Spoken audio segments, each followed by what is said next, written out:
Hey everyone, welcome to the show. Great to be here. Have you ever felt, utterly adrift, like the life you're living is maybe a costume that doesn't quite fit right? hmm That feeling of searching for something else. Exactly. Emily Everett's All That Life Can Afford just plunges right into that really unsettling feeling, that yearning for a different reality. That's a great way to frame it. And for listeners who like those kinds of stories, it's very much a Bildungsroman. Right, a novel about growing up, self-discovery. Yeah, following the main character's journey into, well, adulthood and finding themselves. So we follow Anna Byrne. She's a working class American, and she finds herself dropped into London. Big shift for her. Huge. And it's this vibrant but also pretty bewildering world for her. She starts tutoring kids from really wealthy families. Ah, okay, so straight into that class dynamic. Absolutely. She's basically navigating these incredibly different social worlds while trying to, carve out a new existence for herself. It sounds like a deep dive into class identity. And just that fundamental human need to belong somewhere. Yeah.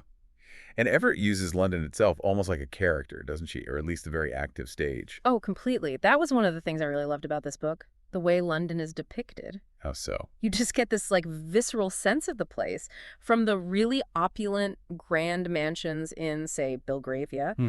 to the more, well, cramped flats and bustling energy in other parts of the city. It's not just wallpaper. Right, it actively shapes what she goes through. It really does. It highlights the stark contrast she's living with every single day. You can almost feel the atmosphere shift as she moves between these areas. That makes sense. Those sensory details, they really ground you in the setting and underline those social divides Anna's trying to cross. And we see it all through her eyes. Her commentary on people and customs is just incredibly sharp. Witty, too, I heard. Oh, definitely witty. Her internal monologue is brilliant. She's constantly analyzing her surroundings, her own attempts to fit in. Which must be kind of awkward sometimes. Totally. But her observations are funny and also, really insightful because she is an outsider. Right, that gives her a unique lens on British society, those subtle class markers. Exactly. And maybe the not-so-subtle ones, too. It allows Everett to poke at societal norms in a fresh way.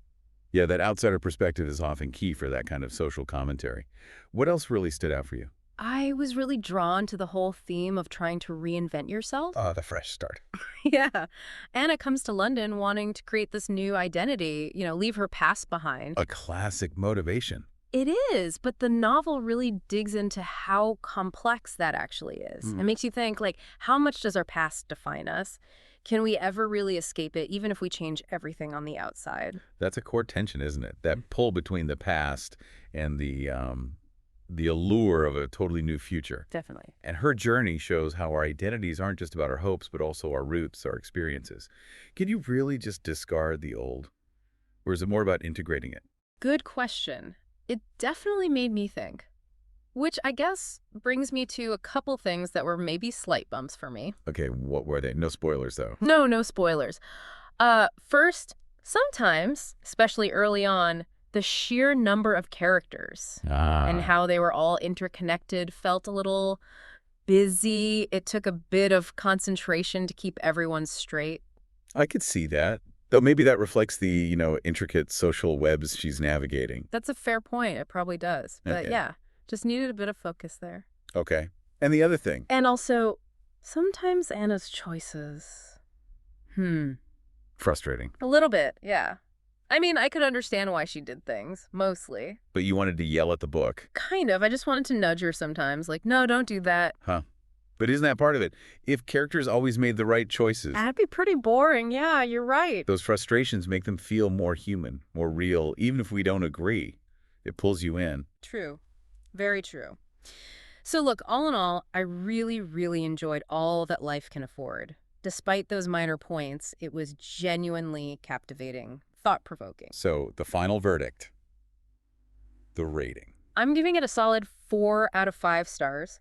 It's just a really nuanced look at identity, belonging, the past, all set against this incredible London backdrop. It sounds like it offers a really rich reading experience. Lots to think about regarding identity and navigating different social worlds. Definitely does. Okay, so if this deep dive into Anna's story has got you interested, Which hopefully it has. you can find All That Life Can Afford. Check the Amazon link in the description right below. Yep, links down there. We really do recommend diving into the full story. Get the whole picture, experience all the nuances of her journey. And make up your own mind about your choices. Exactly. You'll find a lot to unpack, themes that'll probably stick with you for a while. For sure. All right, well, thank you so much for joining us today for this exploration. Yeah, thanks everyone. We would genuinely love to hear what resonated most with you. Was there a specific moment or maybe an observation from Anna's story that really stood out? Let us know.